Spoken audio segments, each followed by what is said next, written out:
Detroit Become Human was produced over a period of 4 years. Here in Paris, we have a team of about 180 people, and to that, we need to add also all the outsourcing with our partners in the Philippines, in China, Vietnam, and in India.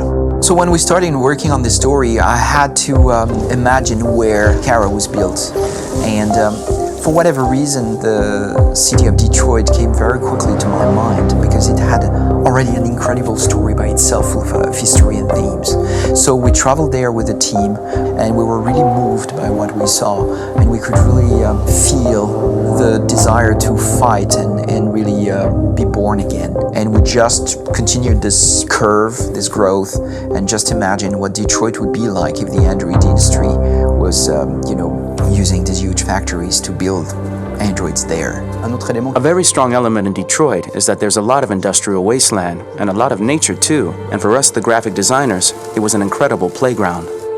The destroyed zones which we wanted to preserve, we appropriated them to turn into something else. Then in the areas that needed to be rebuilt, we were able to imagine our Detroit of the future. We didn't want to make a science fiction universe, but a world of anticipation.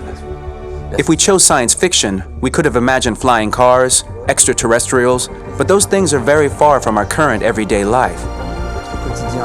Anticipation is more about gleaning from our contemporary reality, the one we know, because Detroit is set in 2038, and 2038 is tomorrow. The difficulty we had was sticking to reality.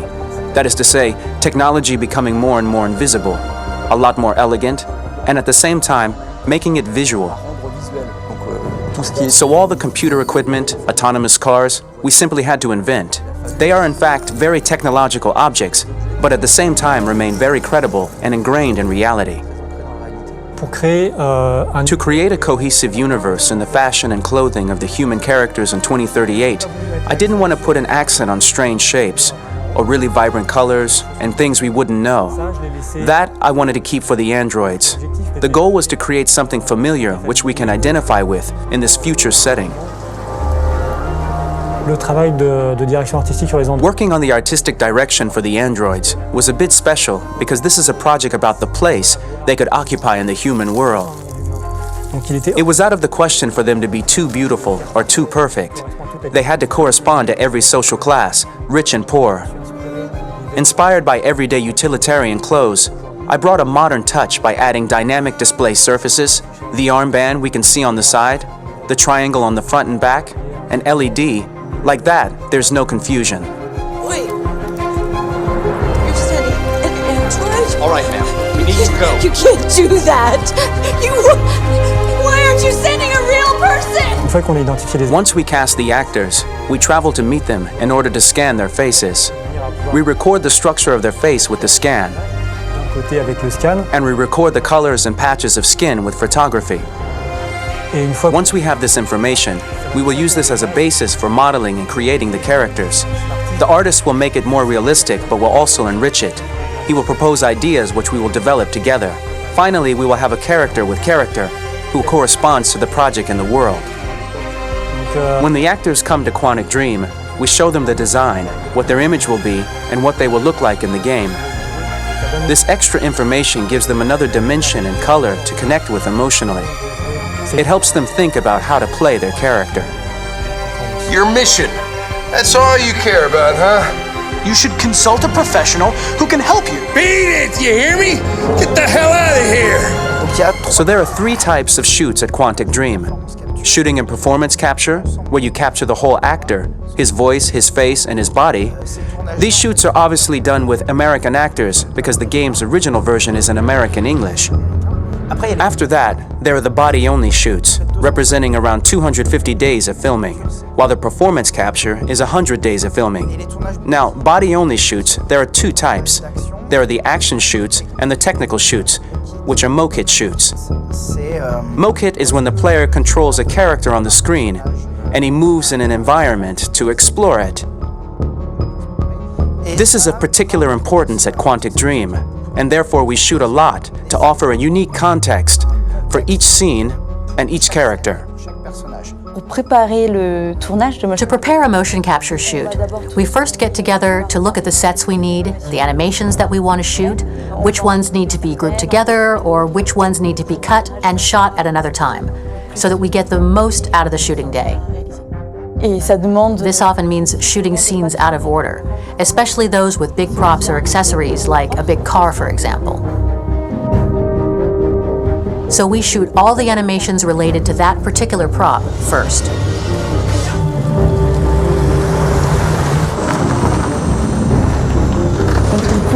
The biggest challenge for the mocap team was shooting a Spider-Man mo-kit.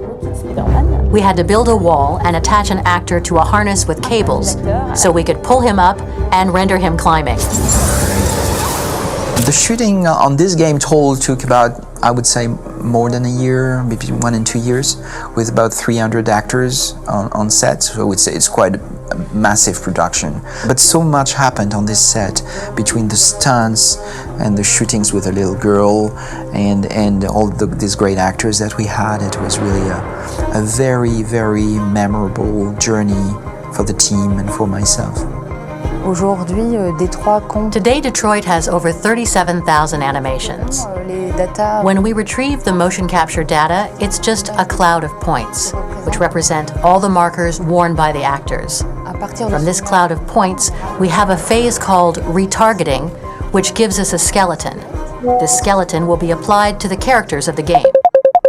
There is still work to be done, but this gives us the main movements. Since we are working on something very realistic, we must recognize the actor and also recover all the emotion he expresses in his performance. We use a system of facts, an identity card for each actor. We make the actor do a whole range of facial expressions. Then we recover all the expressions and paste the animations on a puppet that Jan has prepared. I then recover and refine these poses. I might stretch the lip, reinflate a cheek, tiny details that make the finished product really capture the actor. Because of the nature of our mocap system today, when we receive the animations, we're missing eye movements, and so the character has that dead look. He really has no eyes, so then it's a big part of the work for the animators to find the regard of the actor in relation to his position, in relation to the body, etc. It was crazy when I saw the newest model for Kara, because they've been working on it, and this was the first time I literally jumped in my seat. It not only looked so much like me, it was the fact that it looked so lifelike. It wasn't that it looked just like it was a camera, it was something else, you know, but it looked alive. It's exciting, and it's kind of terrifying.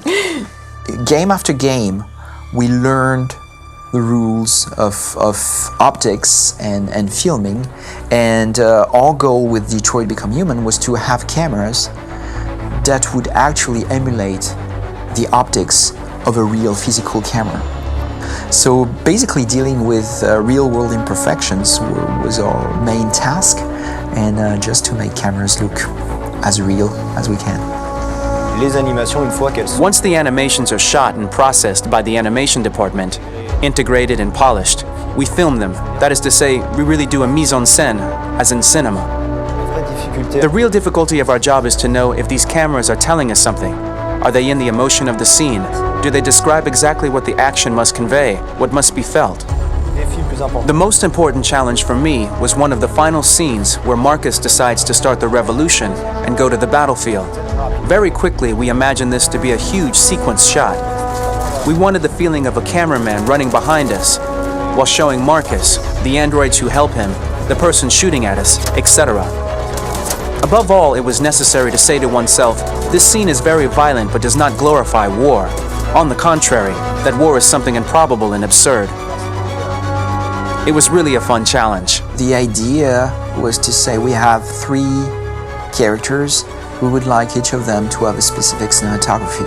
We wanted Kara to be much more filmed with some kind of handheld camera, to have something very living, very breathing.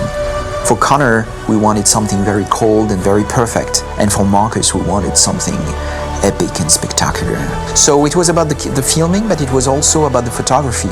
So we worked with a director of photography to give